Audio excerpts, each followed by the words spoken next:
du pays, il laissait le vide dans les postes de responsabilité dans la direction du pays. Vous pouvez vous imaginer un responsable de la police qui doit partir du jour au lendemain, eh bien, il laisse la police entre les mains de qui? Et les responsables de l'armée nationale de l'époque, de l'armée congolaise, parce qu'elle existait quand même, eh bien, ces gens devaient partir du jour au lendemain. Eh bien, le commandement de l'armée, il le laissait entre les mains. Et ceux qui s'occupaient, si vous voulez, de l'administration, comme dans les provinces, comme dans les districts, dans les territoires, ils devaient partir du jour au lendemain. Eh bien, il laissait la responsabilité de tous ces territoires et ces districts et ces provinces entre les mains de qui? Donc, c'était entre les mains des personnes de bonne volonté qui étaient animées de beaucoup de bonne volonté, mais qui n'avaient pas l'expérience suffisante pour... Alors, vous comprenez que lorsque nous voyons si les 64 ans qu'on a eu ont été ceci ou cela, eh bien, lorsque vous examinez la situation au départ, de quelle manière, sur quelle orbite, en fin de compte, le pays a évolué avec toutes ces réalités qu'on vient de décrire. Donc, ça veut dire les responsables des organes de direction dans le pays partaient du jour au lendemain et devaient être remplacés par des personnes, bien sûr, qui n'étaient pas nécessairement tous, mais ils n'avaient pas l'expérience de la direction de la chose publique. Précipitation, quelques heures après le 30 juin, parce que le premier ministre de l'époque, c'est-à-dire notre héros national, Patrice Emery Lumumba, qui était quand même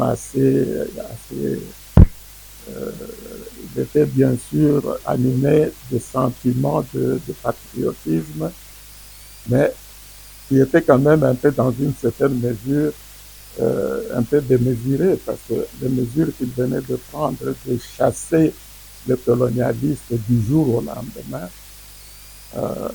pour ceux qui étaient là comme nous avons assisté au départ, si vous voulez, de ces personnes qui traversaient le fleuve ou qui prenaient les avions à tous les points parce qu'ils devaient partir du pays. Eh bien, c'est notre faute à nous, parce que les Congolais, jusqu'à présent, ne se mettent pas ensemble pour pouvoir développer toutes les possibilités qui sont à leur disposition. Parce que vous avez un pays, vous êtes propriétaire de ce pays, le ciel a voulu que vous puissiez avoir tous ces biens, mais c'est à vous d'exploiter ces biens et de l'utiliser pour le bien-être social de vos populations.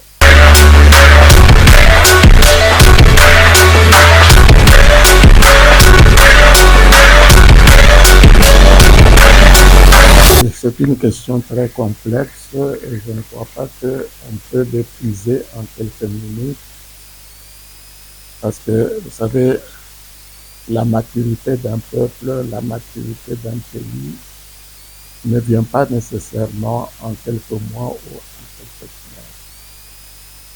Il est tout à fait évident que 64 ans d'indépendance, ça peut quand même permettre au peuple congolais d'avoir la sagesse, d'avoir l'histoire et d'apprendre de leur réalité, parce que c'est ça qui compte, ce qu'ils peuvent faire pour que le bateau qui s'appelle la RD Congo ne puisse pas changer. Il est tout à fait évident que lorsqu'on regarde notre pays, il faut tout simplement conclure que ce n'est pas un pays comme tous les autres. Parce que depuis le début, les puissances du monde qui connaissaient très bien la République démocratique du Congo, le Congo à l'époque, savaient très bien ce que ce pays représentait sur le plan de la richesse, sur le plan des avantages climatiques. Ils savaient très bien ce que le bassin du Congo pouvait représenter, si vous voulez, pour le monde. Et par conséquent, notre pays ne pouvait pas être laissé tranquille comme certaines personnes pouvaient se l'attendre, tout simplement parce que le royaume de Belgique, qui était notre colonisateur, des puissances comme les États-Unis d'Amérique, la Russie et tous ces pays-là, ils étaient toujours en train de regarder ce qu'on allait devenir. Et vous avez vu que même nos politiciens de 1960, les combattants de la liberté, ont été divisés pratiquement en deux par toutes ces puissances. Tous ceux qui étaient, qui marquaient, si vous voulez, les sentiments, disons, patriotiques, ceux qui montraient vraiment que ils voulaient mener ce pays de manière libre, eh ben, ils ont été taxés directement de communistes. Et donc, ils étaient pratiquement placés du côté de l'Union soviétique ou du communisme, ou tout ce que vous voulez, le socialisme, tout ce que vous voulez. Et les autres qui pensaient au capitalisme, eh ben, ils avaient également dans les rangs de nos politiciens des personnes qu'ils pouvaient utiliser pour imposer le capitalisme au Congo. Donc, dès le départ, on était déjà, si vous voulez, au croisement des chemins, d'un côté le socialisme, de l'autre côté le capitalisme. Alors, vous pouvez comprendre que nos politiciens de 1960 n'avaient pas, si vous voulez, les mains libres et ne pouvaient pas non plus, si vous voulez, travailler ensemble de manière unifiée pour pouvoir prendre une vision qui pouvait. Et alors à cela, bien sûr, il faut ajouter également le niveau scolaire qui, à l'époque, disons, faisait quand même un peu défaut, parce que la plupart de nos leaders politiques de l'époque étaient des autodidactes, des personnes qui avaient fait des efforts pour s'informer, pour se former. Nos universités actuelles que vous connaissez étaient encore à leur début. Il y avait encore, si vous voulez, les quelques personnes qui étaient encore au niveau peut-être scolaire et qui étaient dans ces universités, mais les grands acteurs qui ont participé, si vous voulez, à l'acquisition de cette indépendance étaient des personnes qui étaient pratiquement ceux qui apprenaient un peu les choses dans des journaux, dans des livres, etc. Et vous savez que ça ne peut pas remplacer une formation de base. Et puis ensuite, comme je l'ai dit tout à l'heure, eh ben, ces politiciens étaient déjà, disons, disputés, si vous voulez, par les grandes puissances pour voir qui pouvait être du côté socialiste, qui pouvait être du côté capitaliste. Et alors, évidemment, dans la guerre qui s'est engagée entre les deux groupes, eh bien, sont arrivés, si vous voulez, les désordres que nous avons connus avec la chute du gouvernement Lumumba, parce que c'était quand même cette personne qui avait gagné les élections haut la main, et puis qui a aidé également les capitalistes avec M. Mobutu en tête, et qui lui avait des branchements capitalistes aidés par les Américains et tout cela. Et on a vu que quelques années après l'indépendance, en 2000, ou plutôt en 1965, M. Mobutu imposait, enfin, ils prenaient le pays en charge et imposait évidemment sa dictature qui a duré 32 ans. Alors vous comprenez que pendant 32 ans, il a fait ce qu'il a fait, on ne peut pas entrer dans les détails. Et alors, évidemment, il y a eu également une sorte de précipitation quelques heures après le 30 juin, parce que le premier ministre de l'époque, c'est-à-dire notre héros national, Patrice Emery Lumumba, qui était quand même assez il était bien sûr animé de sentiments de patriotisme, mais qui était quand même un peu dans une certaine mesure un peu démesuré, parce que les mesures qu'il venait de prendre, de chasser le colonialiste du jour au lendemain, euh, pour ceux qui étaient là comme nous avons assisté au départ, si vous voulez, de ces personnes qui traversaient le fleuve ou qui prenaient les avions à tous les points parce qu'ils devaient partir du pays. Et en partant, évidemment, du pays, ils laissaient le vide dans les postes de responsabilité dans la direction du pays. Vous pouvez vous imaginer un responsable de la police qui doit partir du jour au lendemain, eh bien, il laisse la police entre les mains de qui? Et les responsables de l'armée nationale de l'époque, de l'armée congolaise, parce qu'elle existait quand même, eh bien, ces gens devaient partir du jour au lendemain, eh bien, le commandement de l'armée, il le laissait entre les mains. Et ceux qui s'occupaient, si vous voulez, de l'administration, comme dans les provinces, comme dans les districts, dans les territoires, ils devaient partir du jour au lendemain. Et bien, ils laissaient la responsabilité de tous ces territoires et ces districts et ces provinces entre les mains de tous. Donc, c'était entre les mains des personnes de bonne volonté qui étaient animées de beaucoup de bonne volonté, mais qui n'avaient pas l'expérience suffisante pour. Alors, vous comprenez que lorsque nous voyons si les 64 ans qu'on a eu ont été ceci ou cela, eh bien, lorsque vous examinez la situation au départ, de quelle manière, sur quelle orbite, en fin de compte, le pays a évolué avec toutes ces réalités qu'on vient de décrire. Donc, ça veut dire les responsables des organes de direction dans le pays partaient du jour au lendemain et devaient être remplacés par des personnes, bien sûr, qui n'étaient pas nécessairement tous, mais ils n'avaient pas l'expérience de la direction de la chose publique, ce qui fait que lorsque Mobutu a pris le pouvoir en 1965, il a dû aussi composer un peu avec cette réalité. Et on a vu que petit à petit, avec des années, nos universités ont commencé à déverser, si vous voulez, sur la place publique des personnes qui avaient les compétences nécessaires pour.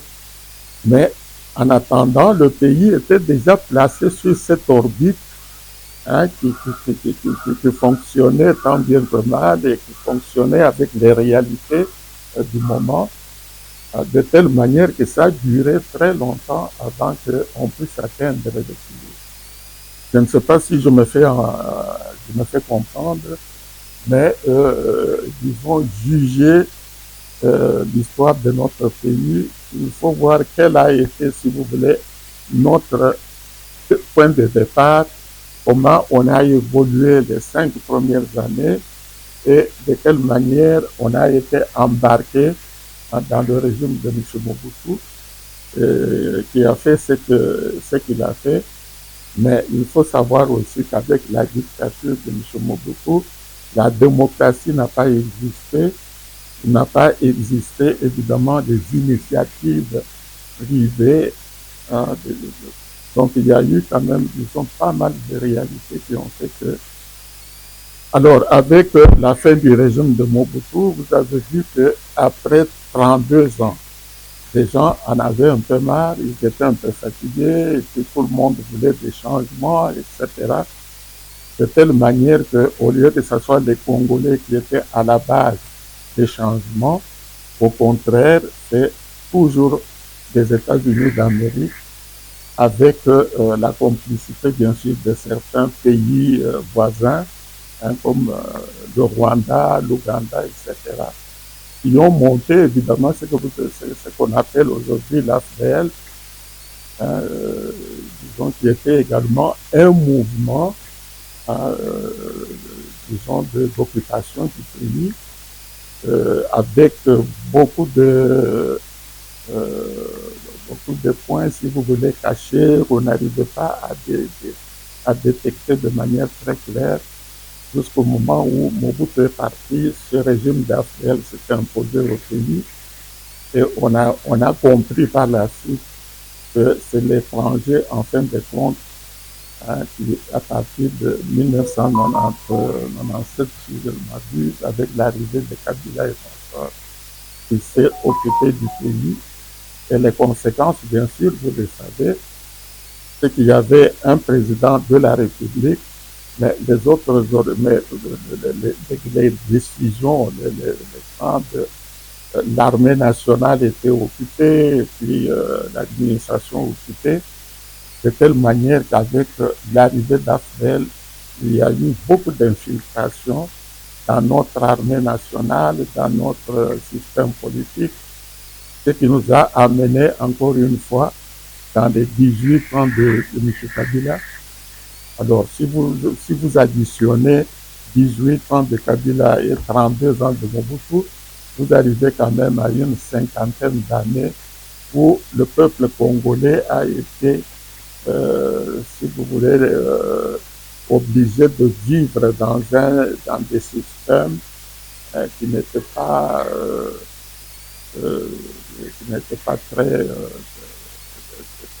très avantageux, si vous voulez, pour l'avenir de notre pays, de telle manière que ce que nous vivons aujourd'hui, 64 ans après, eh ben, c'est les conséquences des 32 ans de Mobutu, des 18 ans de Kabila.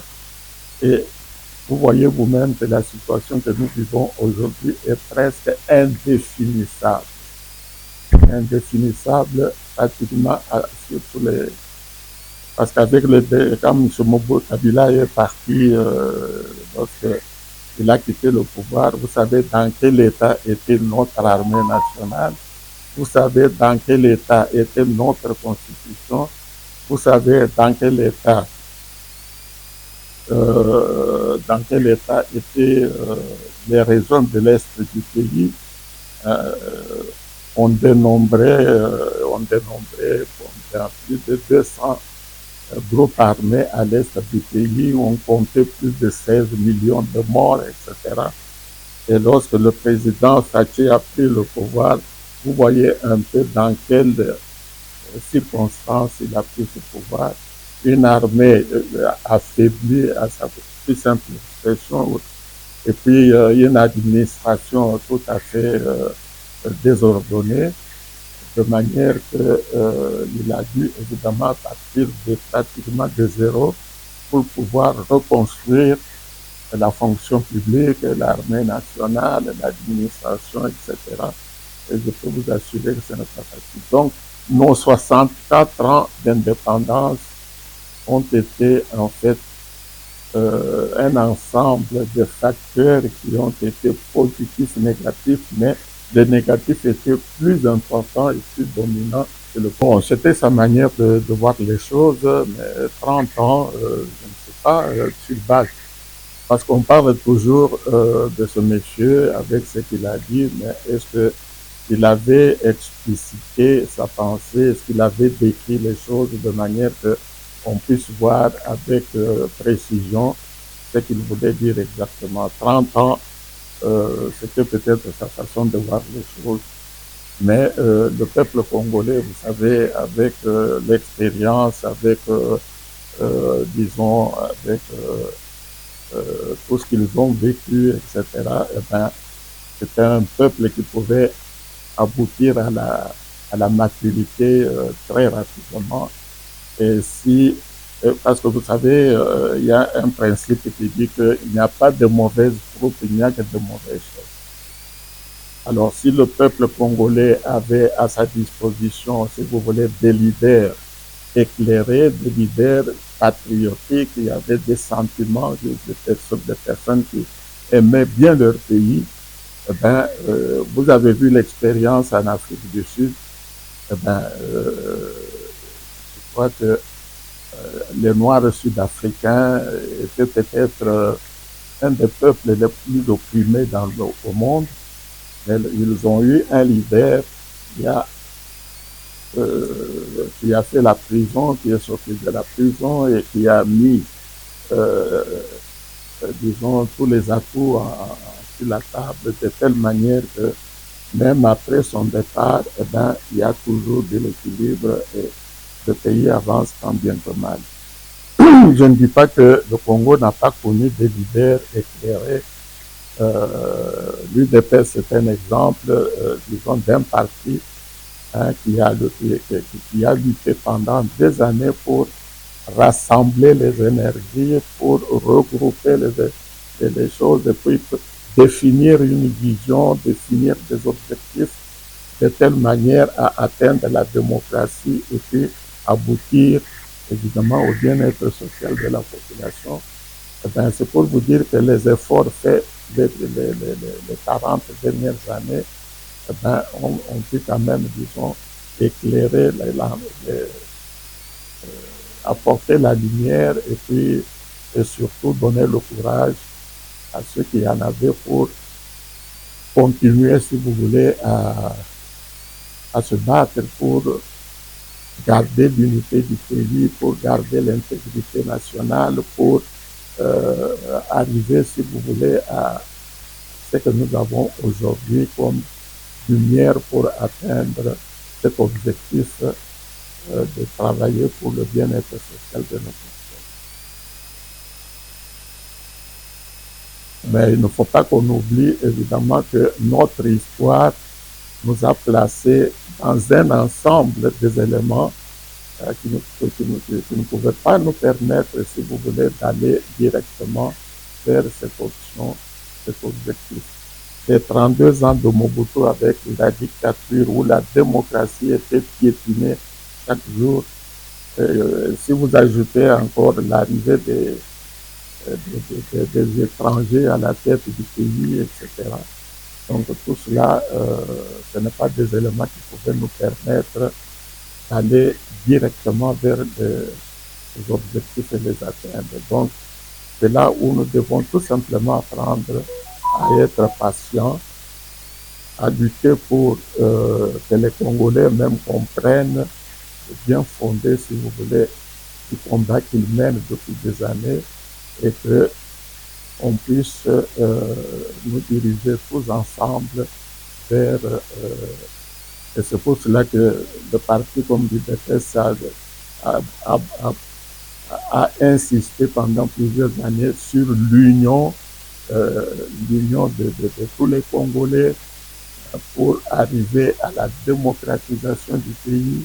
Et une fois que la démocratisation du pays est atteinte, à ce moment-là, on peut penser à l'objectif final qui est disons, le bien-être social de nos pays. Évidemment, ce sont des réalités que nous vivons actuellement, mais on ne peut pas dire que le pays n'est pas indépendant pour autant.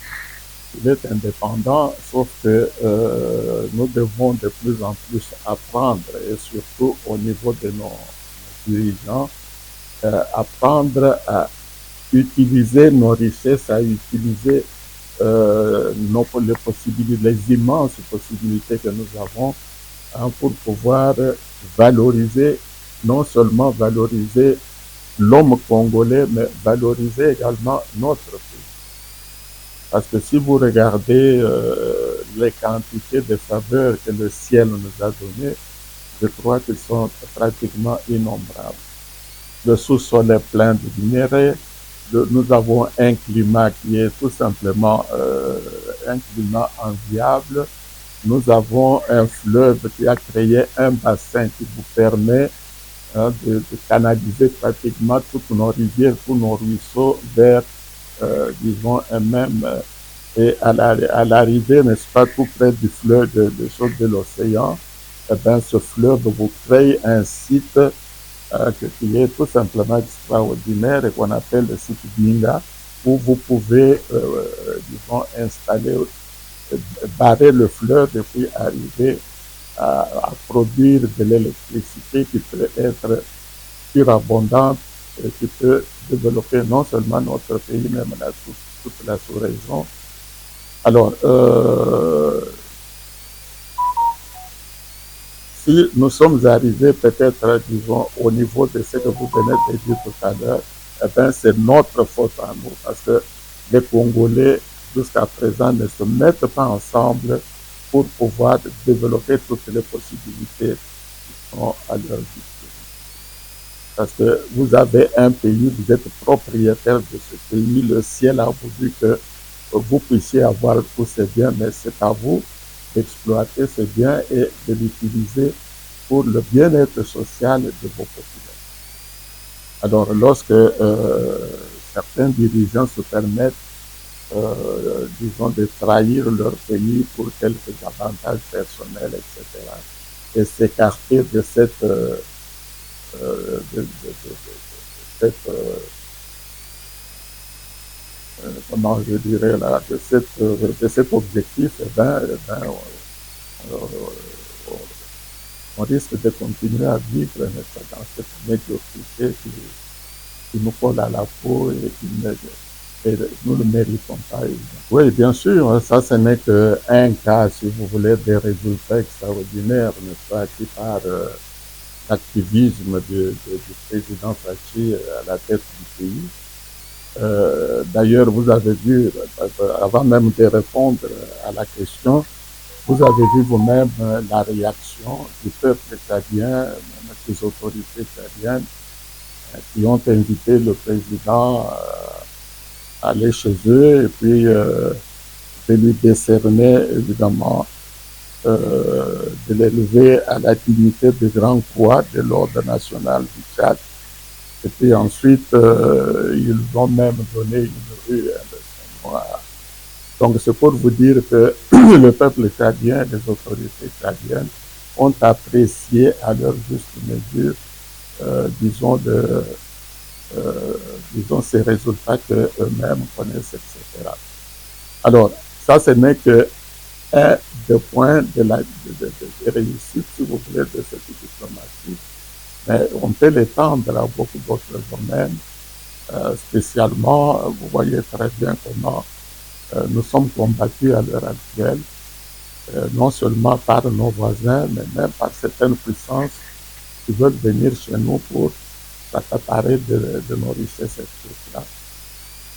C'est un complot qui semble être tout à fait international, mais le peuple congolais, avec, disons, son président en tête, ils doivent tout simplement comprendre que nous sommes propriétaires de ce pays, nous devons mériter des choses, des faveurs que le ciel nous a fait. Et pour cela, nous devons défendre l'intégrité de notre pays, nous devons défendre, disons, nos richesses, nous devons défendre, disons, tous les biens qui nous entourent, de manière que nous puissions en premier lieu faire profiter tout cela, non seulement à nous-mêmes, mais à nos enfants et à nos générations. Et nous en avons et la responsabilité et,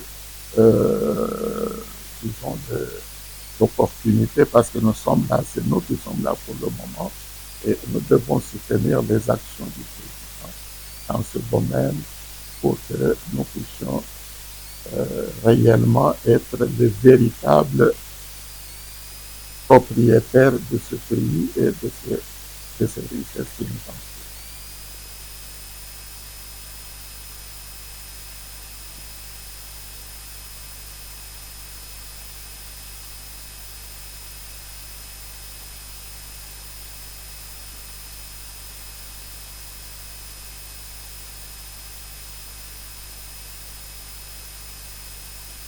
Et en dernier mot, ce qu'on peut dire, c'est qu'il faut que tout le monde puisse avoir cette conscience, parce que si vous avez la conscience de posséder des biens, de posséder des richesses, d'être, parce que ce pays doit jouer son rôle dans le concert des nations.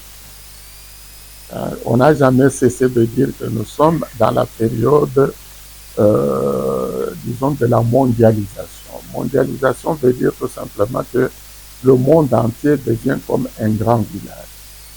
Et dans un grand village, vous avez des cabanes, etc. Il faudrait que cette cabane qui s'appelle la République démocratique du Congo, que ça puisse être, disons, une cabane qui se respecte, qui est respectable et qui puisse jouer son rôle dans ce grand village. attendre, disons, tous ces biens des autres, eh bien, c'est tout simplement ne pas se valoriser soi-même. Parce que le premier souci que nous devons, c'est que les Congolais doivent se valoriser. Ils doivent comprendre que c'est eux qui sont les grands bénéficiaires de ce pays. Et lorsque vous êtes bénéficiaire d'un bien, eh bien, vous devez vous mettre debout pour défendre ce bien. Et c'est pour cela que notre hymne national, Debout Congolais, Debout Congolais, dans cet hymne national, il y a tout un message. Nous sommes tous unis par le sort, nous sommes tous unis par notre histoire. Et lorsque nous sommes unis, eh bien, nous devons nous mettre debout pour, disons, rendre ce pays plus beau qu'avant. Et le rendre plus beau qu'avant, c'est-à-dire, disons, produire, nous devons produire pour que nous puissions aller de l'avant et jouer notre rôle qui nous convient dans le concert des nations. Et lorsque nous avons préparé tous ces biens, eh bien, la génération ici peut passer, peut disparaître, mais le pays continue avec la jeunesse qui est là et qui attend également son tour pour continuer le travail. Et nous devons être sûrs qu'au moment où nous partons, et que nous puissions laisser à ces jeunes ou à ceux qui vont venir à la génération future, disons, un pays plus beau pour qu'ils puissent, disons, le fructifier et puis le rendre encore plus beau. Donc, ce jeu que nous devons jouer dans ce grand village mondial, eh ben, c'est d'apporter au monde notre contribution et que cette contribution puisse être indépendante et qu'il puisse être à notre mesure.